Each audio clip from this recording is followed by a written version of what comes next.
Hey everyone, just a quick plug up front. If you're finding these tutorials useful, please help me out and subscribe to this channel. If you'd like to help out even more, pass this along to some other artists who you think would also find it helpful and ask them to subscribe as well. Thanks so much. Hello everyone, I'm back again talking about sort of where I left off with my last video with how to create this paint splash sim using all the just stock Houdini dock nodes, no custom surface tension, but in this example I'm using some pretty extreme reseeding, which prevented me from being able to slow this down. I'll show you the render. It prevented me from being able to retime this splash inside Houdini after the sim, and that was something I was actually really interested in doing. So as I said briefly in my last video, that led me down a path of searching around for a little while to see if there was a way to get any kind of results where I could, or what I wanted to do was be able to retime my my splash after the sim. So that led me to looking around online, looking at some forums, and I was able to get there, and I'm going to explain that today. I'm going to explain sort of how I use some tools that a couple other Houdini users have posted, and I'll break down. I'm not going to break down what all is happening inside of those tools, but I am going to break down how I use them to achieve this result, as well as I'll show you what the result looks like when I applied it to. So this is the sim that was that I created in my last tutorial, and then going through the process of using a couple other tools that I found and modifying those, I was able to create this, still using the stock surface tension, but now using a hole filling method that I'm going to show you. I'm able to retime this sim really aggressively, and I'll show you a render of that as well. So let's dive in. First, just diving into where I found some of these resources. So I've been following the work of this fantastic Houdini artist named, I'm going to butcher his name probably, but Alejandro Echeverry. And he, to me, is just sort of the king of these small scale and medium scale flip sims. So I ran across this video years ago, and it always comes back. It actually pops back up in my Vimeo feed all the time because I think people find it useful. And he says really clearly, hey guys, this is a template, but you can see the potential of this. And he was really kind enough to post his HIP file. So, you know, when I started getting back into trying to figure out how I could slow this down, that HIP file was one of the first ones that I grabbed. I grabbed it because I remembered reading somewhere along the way that he did not use reseeding. This is it here. I'll have a link to that video in the description. By all means, grab this and see what he's got going on. Just his default.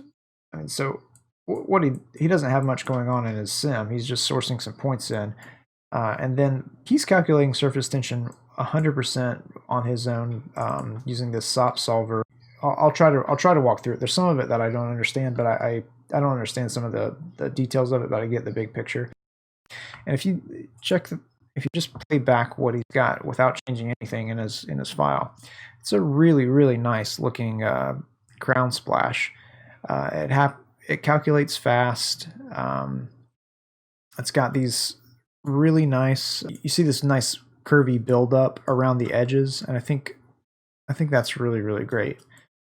One of the things that I wanted to do to sort of extend on this was I didn't want my fluid to break up so much, and he's got controls to lessen the scale of this so the tension isn't so high, but I wanted to preserve some of this sheeting that's going on. Eventually these sheets sort of tear and the water gets pulled towards the edge, or I say the fluid gets pulled toward the edge of the surface.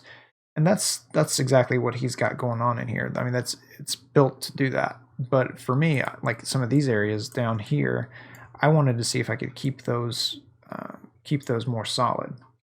But before I get into that, I will just open up this SOP solver, and you should download this file and start checking it out and see what you can do. In essence, what he's doing is he's grabbing his DOP geometry, which is just these points, and he's also grabbing, I don't know if you can see it, yeah. So this field is something that is available in DOPS by default. All this is doing is saying pull in the surface, which is one of the fields that the flip solver creates. And then what he's doing is he's converting that into an SDF, and he's visualizing it as an ISO surface, so you can see this is the shape of your sim. This is what the flip solver is doing, but he's using this in a really interesting way. He's converting it to a VDB, and he's smoothing it out. He's got the number of smoothing iterations he's got tied to a control outside on the SOP solver. And I just lost my preview of it when I jumped out. Let me just get that preview back.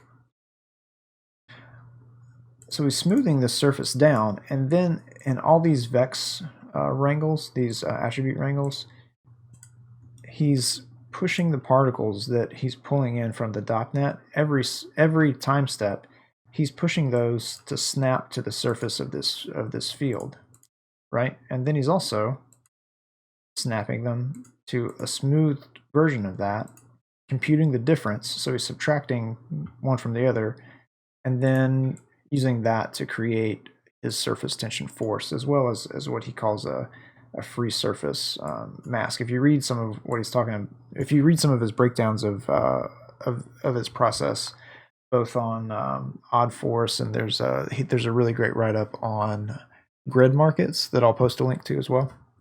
It's really interesting stuff. To be honest, a lot of it is over my head. I can follow some of this Vex and see the logic in what he's doing, but there's also some gaps in it for me. Like I don't quite get it, which is fine. I think at some point I'm going to keep digging in this, and I hope to understand what he's doing. I hope to understand more of what's going on in these complicated setups that right now I don't get. But even though I don't get all of it right now, I get the big picture, and I can use this to keep going in a direction that I think is going to get me where I want to be. So this was the first half of it. So I took his method of creating surface tension, and I applied that to this render. This is the render that I showed earlier. The little, it almost looks like a flower. It's like just a crown splash that's being twisted around. And so this is the result that I got from using just his custom surface tension.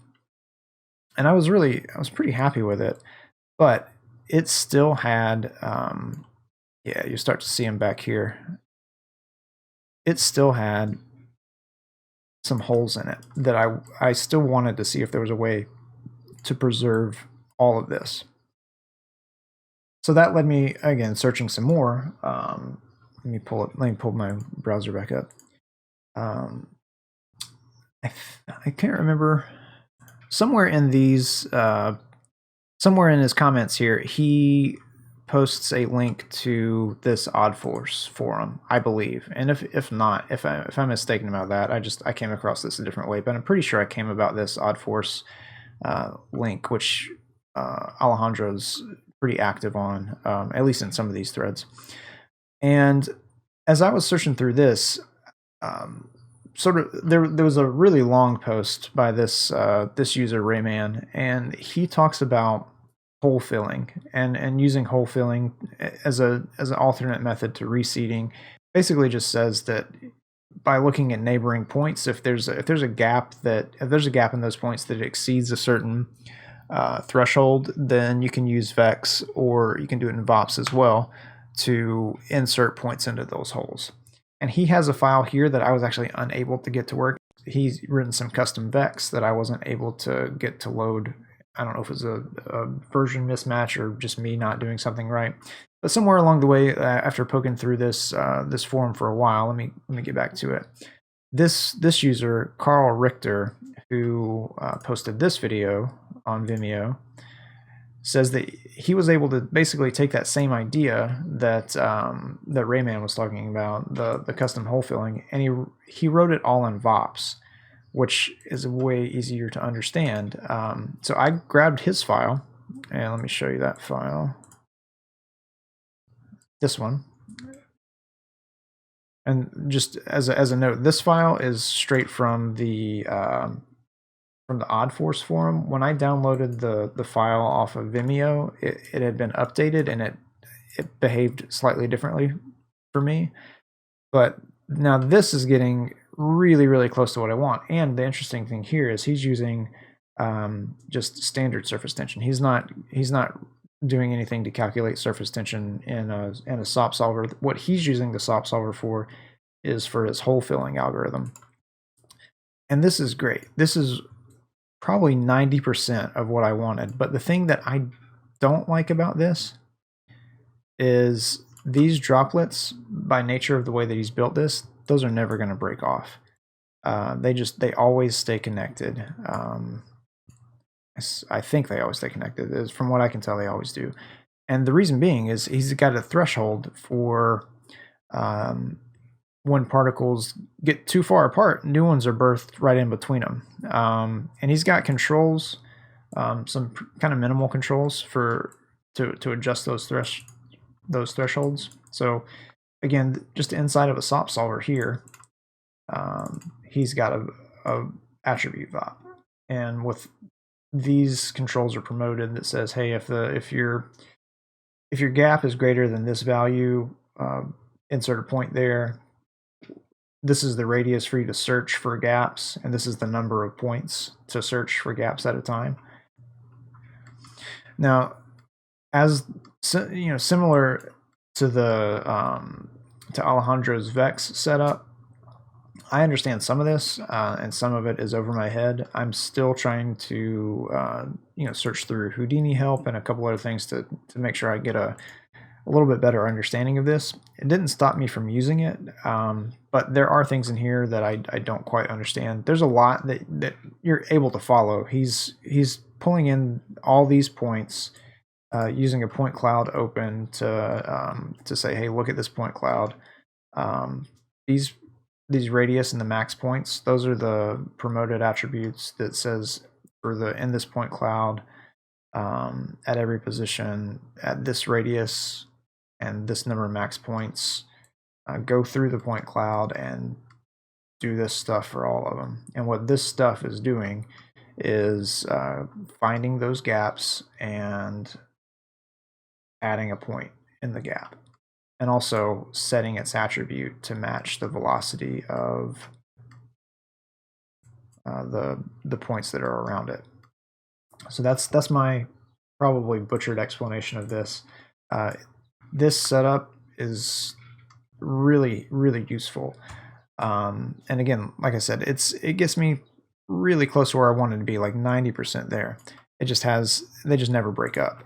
The droplets never break off. And you also get a massive amount of volume gain. If you look at the original bit of fluid that's emitted and then look at what you're left with in the end, it's just a massive amount of gain. Again, this is the file that I was starting to play with that has Alejandro's custom surface tension, and this is the custom hole filling. Now this one, the author of that tool, Karl Richter, he had his HIP file set up to for the SOP solver to run on the sourcing tab. So that's where I started. And this is what you'll start to see where this is going to work. Now you'll see in here that there's some brighter points that are going to start popping up. Those are the new points that are being inserted. There's some down in that corner. There's a couple over here.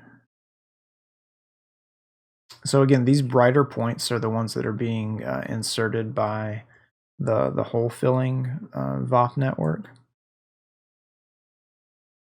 This is what I wasn't thrilled with his default setup, is as these droplets, as they break off, obviously they're getting new points inserted in there because that's what the hole filler does.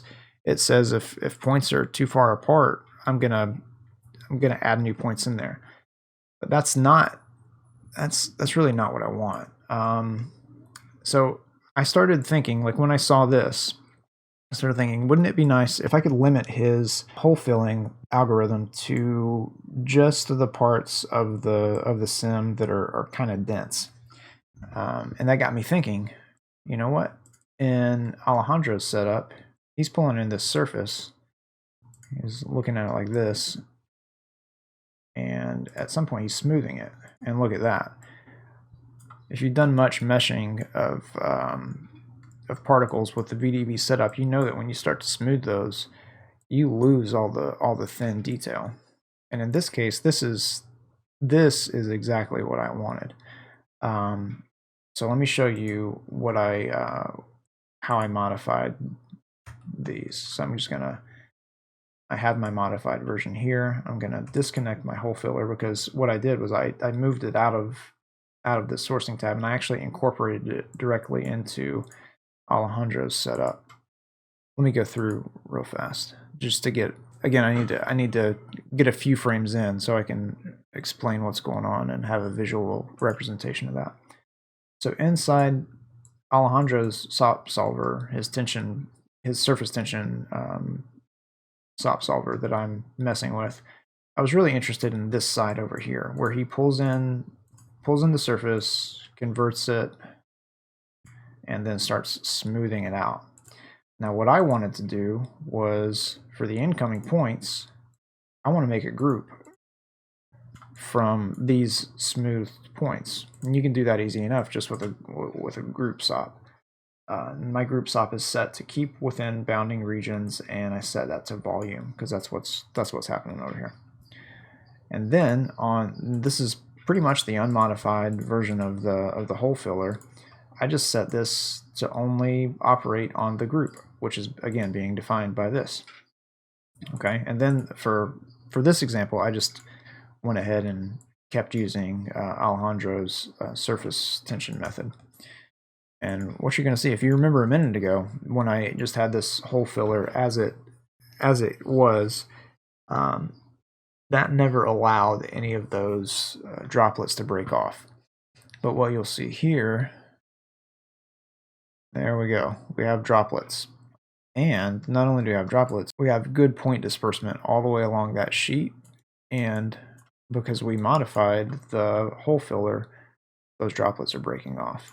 Is what you'll see inside here when we come into that smoothed surface. At some point, they break off. And since we're only running our hole filler on these groups,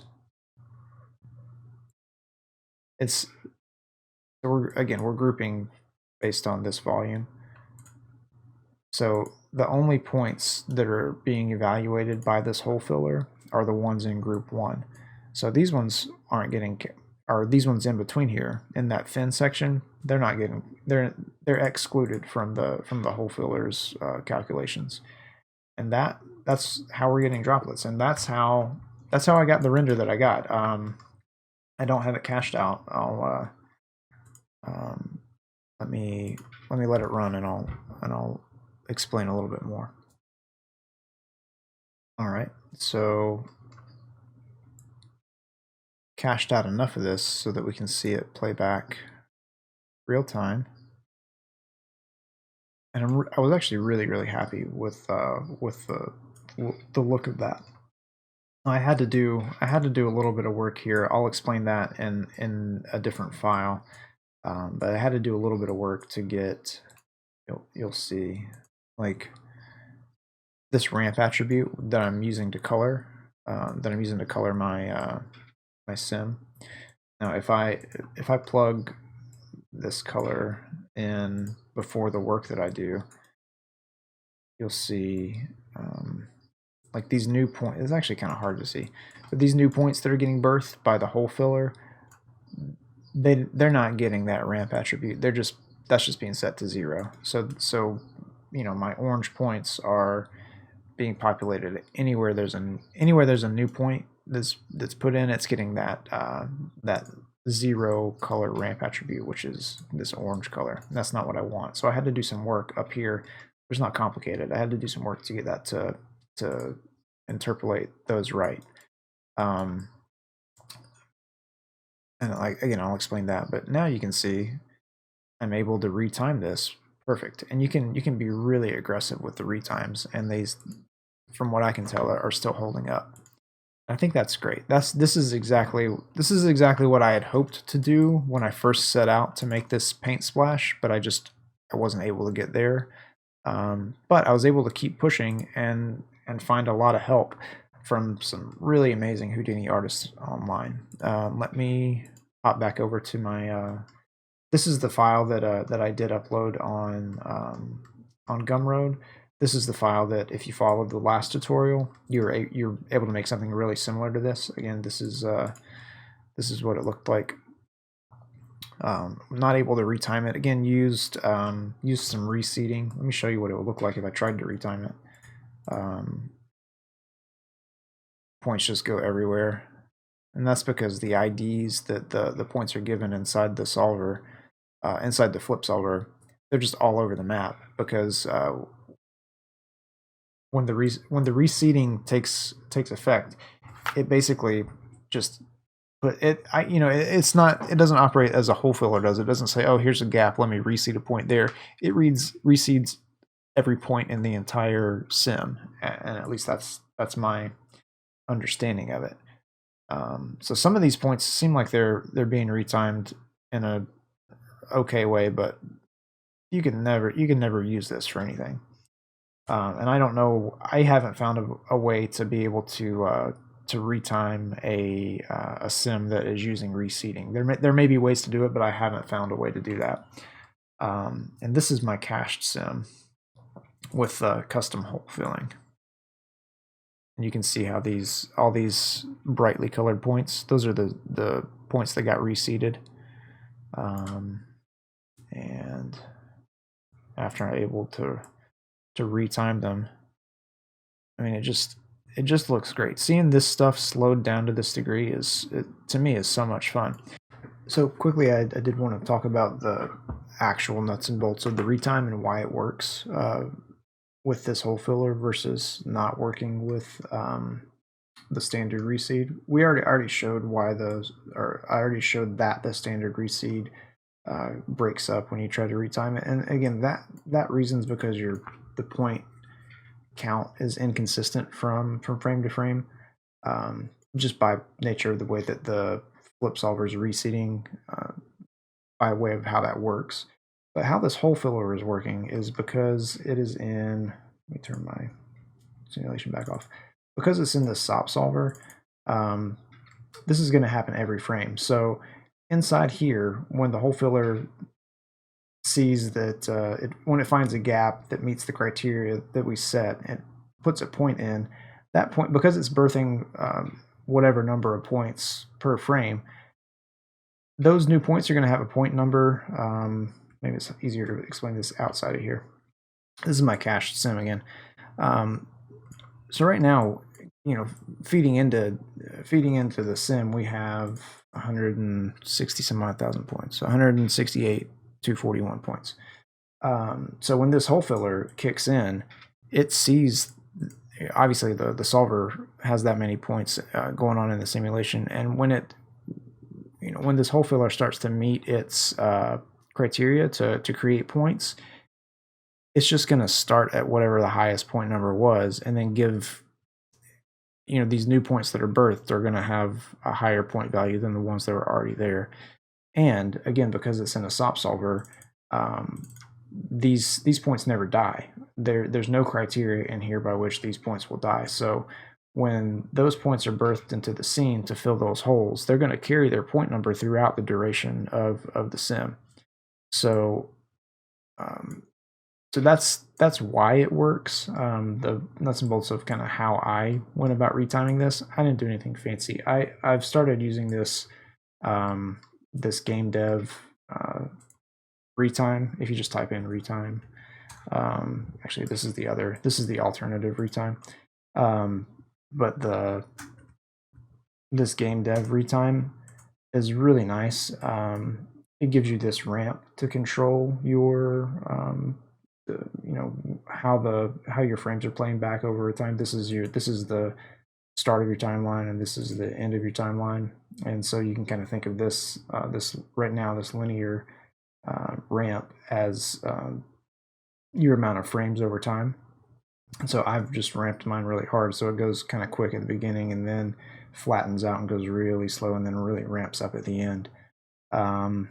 Inside this game dev Retime, you see that it's sort of how the this is how I used to structure my retimes before the actual retime node that came out in, I guess, 17 or 17.5. But back when I was using earlier versions of Houdini, I always dropped down a time blend node to smooth between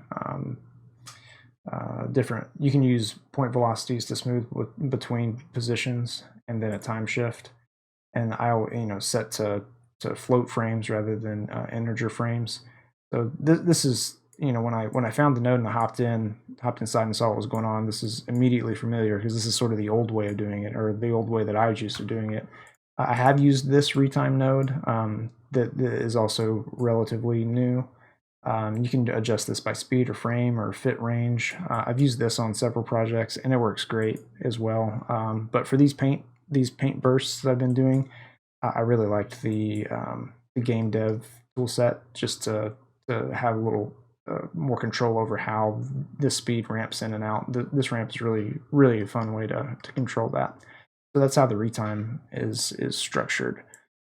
This hole filler will give you consistent points, and then after that you can just kind of retime it anyway without problems, because there's no criteria by which these points are going to die. And thinking through it, I think that's why the standard reseeding, I think that's why it breaks, because when this is on, you have these birth and death thresholds. So there may be a way in here. This is something I'm actually going to play around with. If you turn this death threshold either super high so that criteria never gets met, then you may get more consistent time remaps with standard reseeded sims. But I haven't tested it out yet. I'm gonna have to try that another time. And the other thing that was kind of striking, again, I was happy with how the sim from the last tutorial looked, but if you see, like, these droplets are enormous, especially compared to these ones for my new sim.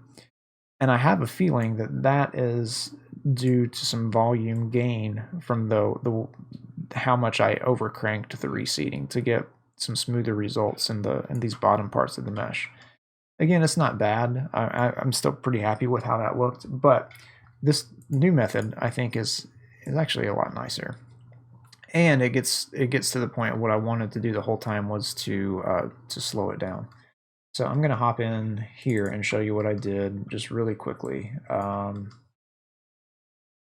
Again, so if I didn't have this node set up, this would be almost the exact flip setup from the previous tutorial. The only thing I changed on the solver was I disabled reseeding, and I turned this particle separation. I ticked that on, and what that's going to do is it's going to try to force the particles a certain distance apart from one another at every time step. This isn't on by default, and it does make your sim times go up, especially using all the default values. I changed this from, I think its defaults to almost 1.1. I just changed that to 1, and I turned the separation rate. If you hover over that, it's going to say that it can be reduced to get the effect of a fractional iteration.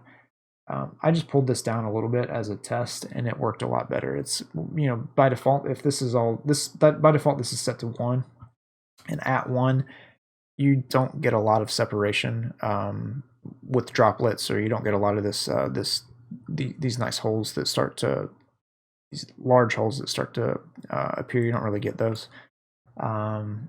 So that's really all I changed with the solver, was disabling reseeding, turning on particle separation, And then I added this in. I still have it called as the surface tension. That's actually not what I'm doing with it. All I'm doing is grabbing the surface, converting it, smoothing it, and limiting the limit. I'm using that group to limit the hole filling algorithm.